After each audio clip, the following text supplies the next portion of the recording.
ناپاک کپڑے کو پاک کرنے کا مکمل طریقہ کیا ہے؟ طریقہ یہ ہے کہ پہلے ناپاکی کو تلاش کریں کہ ہے کہاں، اس کا نشان، داغ، کچھ بھی جب نظر آ جائے تو اس حصے کو الگ کر لیں باقی کپڑے سے. اب اس کو الگ پکڑ لیجئے باقی حصے سے، ٹھیک ہے. پھر اس کو آپ ٹیپ کے نیچے کیا کریں، اس حصے کو آپ اچھی طرح مل لیں، رگڑ لیں اس کو.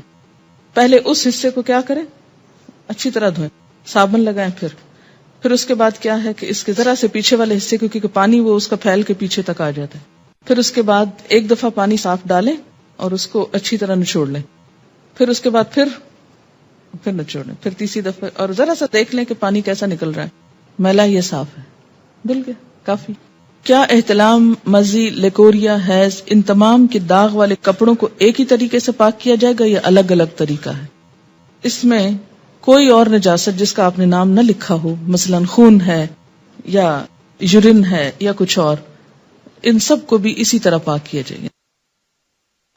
کیا لیکوریا کے نشان والے کپڑے ناپاک کپڑوں میں شمار ہوں گے؟ جی ہاں، اس لیے کہ یہ ڈسچارج بھی نجس ہے.